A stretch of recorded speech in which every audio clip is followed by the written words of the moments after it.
Salut, c'est Trado, content de vous retrouver pour la mise à jour de l'analyse technique du CAC 40 avec une séance plutôt encourageante, j'ai envie de dire, parce que même si on abandonne, même si on a abandonné du terrain, on a perdu jusqu'à 0,5%, on termine sur une note positive, ce qui laisse augurer éventuellement une fin de la baisse. Alors malheureusement, c'est du côté des marchés américains maintenant qu'il y a un petit peu de faiblesse. Le SP500 a abandonné 0,4%. Alors c'est pas dramatique parce qu'on est toujours dans une structure haussière avec des pics et des creux qui sont ascendants.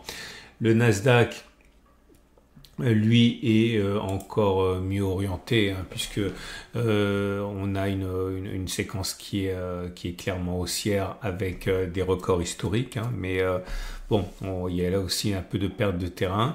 Pas grave tant qu'on ne clôture pas en dessous des précédents, la structure baissière. La structure baissière s'arrête ici, donc il ne faudrait pas clôturer en dessous des 21 300. Il y a toujours été qu'il y a un accès de faiblesse actuellement.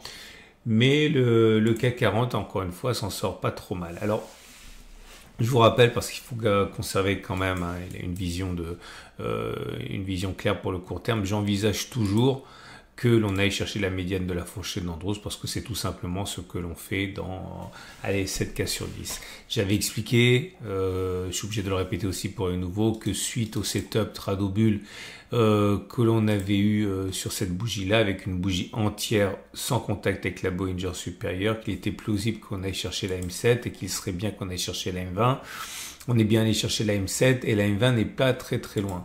Et là, je voudrais justement tester quelque chose avec vous qui s'est produit et qui était qui est de nature à me faire raviser par rapport au renforcement de la position. Je vous explique que, j'avais dit, c'était il y a 3-4 séances, que j'envisageais de renforcer ma position, puisque moi je suis rentré à 72,44 ici. J'avais dit je renforcerai ma position si on va chercher la M20. Et c'est quasiment fait, mais c'est pas encore fait. Ce qui m'a un peu inquiété par rapport au renfort de position, c'est qu'on a eu un signal baissier qui a été réalisé aujourd'hui avec une cassure du SAR. Ici, vous voyez, le SAR, c'est les petits points verts ou rouges. Quand les points rouges sont cassés à la hausse, comme ici, le SAR est haussier. Quand il est cassé à la baisse, comme c'est le cas là, le SAR est baissier. Le premier objectif, là, a été rallié. Vous vous souvenez, on l'avait testé en temps réel. L'objectif, une fois que l'on a cassé le SAR, c'est d'aller prendre la distance au stop de protection, moins 2,26, reporter vers le haut. On a fait 3,52, donc c'était bien. Et ce qui m'interpellait là, c'est donc qu'on a un signal baissier. Est-ce qu'il fallait envisager de renforcer, alors même que l'on aurait un signal baissier inquiétant?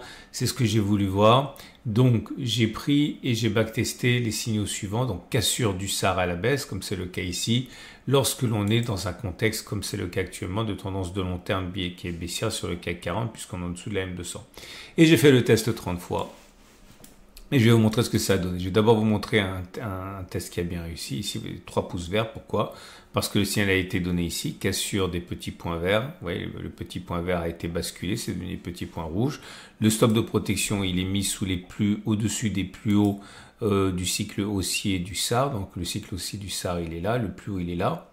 Okay. Le plus haut du cycle haussier du SAR, il est là, à 2,70. Et vous voyez qu'au mieux, on a fait 6,70 à la baisse. Autrement dit, on a bien fait au moins une clôture en profit, mais également une fois et 2 fois la distance au stop de protection, puisque le stop de protection à 2,7 et on a fait 6,7. Et là, vous voyez, on a carrément tout loupé, ces 3 pouces rouges. Pourquoi? Parce qu'on a bien cassé le SAR à la baisse, on était bien sous la M200. Le stop de protection, il est positionné sous les plus hauts du cycle haussier du SAR. À 3,29, malheureusement, on l'a touché à très peu de choses près avant de rallier l'objectif. Mais voilà, on a touché. Donc, on n'a pas fait une clôture, ni une fois, ni 2 fois la distance au stop de protection. On a directement été touché sur le stop de protection. Là, je reviens au début et vous pouvez le voir ici, par exemple, j'ai un vert et 2 rouges. Pourquoi? Parce que le signal a été donné ici. Le stop de protection, il est sous les plus hauts du cycle haussier, donc 2,57. Et vous voyez qu'on a fait 2,12. Donc on a fait une clôture en dessous, en plus-value, mais on n'a pas réussi à faire une fois ni 2 fois la distance au stop de protection de 57, puisqu'on est venu toucher le stop de protection ici. Là, vous n'avez que 1 pouce et rien d'autre, parce que le signal a été donné sur cette bougie-ci. Ok, le stop de protection, il est à 4,78. On a bien clôturé en dessous, mais on n'a pas atteint l'objectif, ni une fois ni deux fois la distance au stop de protection 4,78. Mais on n'a pas non plus invalidé, on n'a pas touché le stop de protection, donc ça court toujours. Et là, c'est pareil, vous voyez, 2 pouces verts. Pourquoi? Parce que le stop de protection, il est à 4,40. On a bien fait 5,17, donc une clôture en positif. Une fois à distance stop de protection, mais on n'a pas fait deux fois à distance de protection, mais on n'a pas non plus déclenché le stop de protection, donc ça court toujours. Ok, donc j'ai fait le test 30 fois. Attention, tout ce qui se passe au-dessus de la M200 ne m'intéresse pas. Et au bout de 30 fois, voilà les conclusions qui s'imposent. Peut-on envisager, suite au signal qui a été donné aujourd'hui, de faire une clôture en plus-value, en profit, donc à partir d'une clôture à 7365,70? La réponse c'est oui. Ça a fonctionné 27 fois, ça a échoué 3 fois, autrement dit dans 90% des cas. Clairement, si vous êtes positionné à la baisse, a priori, il n'y a pas d'urgence à sortir, puisqu'on est normalement devrait clôturer plus bas. Peut-on envisager de faire une fois à distance au stop de protection qui est positionné à 1,97, donc 1,97 vers le bas? La réponse c'est aléatoire, ça a fonctionné 14 fois, ça a échoué 15 fois, autrement dit 48%, c'est pas significatif, on peut pas gagner de l'argent avec ça. Est-ce qu'on peut envisager de gagner de l'argent si on fait deux fois à distance de protection, donc ça veut dire 1,97 vers le 2, donc moins 4. C'est pas plausible, ça a fonctionné 10 fois, ça a échoué 18 fois, autrement dit ça a fonctionné que dans 36% des cas. Si on avait risqué 100 € par trade, on aurait gagné 10 fois 200, 2000. On aurait perdu 18 fois 100, 1800, 2000, 1800, c'est profitable. Mais bon, avec les frais et tout, on peut pas gagner d'argent sur long terme avec ça. Mais moi, ça m'intéresse. Pourquoi? Parce que par rapport au fait que j'avais dit que je renforcerais sur la M20 si on y allait, ça vaut la peine et le signal baissier ne doit pas me décourager puisque, a priori, c'est pas plausible. Enfin, j'ai une chance sur deux. Un peu moins d'une chance sur deux de faire 2,58, non pardon, là, à peu près une chance sur deux pardon, de faire 1,97 vers le bas, ça déclencherait pas mon stop de protection qui est là à moins 5, et carrément, et seulement une chance sur 3 à peu près de faire deux fois à distance de protection, donc 2 fois 2, 4. Donc voilà, ça m'empêche pas finalement de renforcer. C'est pour ça que c'est intéressant de faire du trading systématique basé sur des statistiques parce que ça vous aide quand même à prendre des décisions. Donc si on va chercher la M20 demain, je renforcerai. Ok. Et donc on va passer, j'ai d'autres à dire, et c'est pas la peine de rallonger pour rallonger. On va donc passer au trade du jour. Votre rendez-vous avec IG. IG, bien plus que du trading. Une équipe d'experts à vos côtés.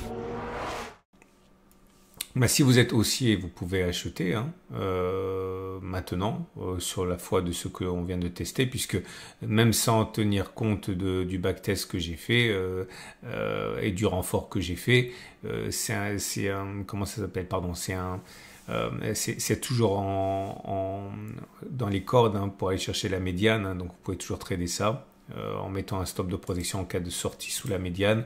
Donc 2,60 pour l'objectif, stop de protection en cas de sortie sous la médiane. Bon, le ratio gain risque il n'est pas terrible, mais normalement on a 80% de chances d'aller chercher la médiane, donc ça se tient.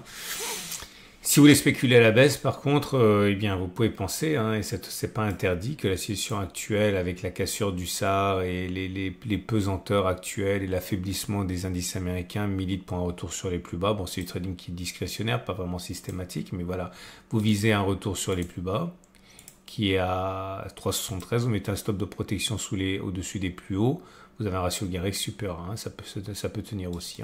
Voilà. Je vous souhaite une excellente journée. Vous avez une vidéo qui vient de sortir sur l'or, parce que si vous n'êtes pas intéressé à l'or et à ces plus 30% quasiment en 2024, peut-être vous voulez vous y intéresser pour 2025. Vous avez une vidéo qui vient de sortir. Je vous souhaite une excellente journée. Je vous dis à demain pour la mise à jour.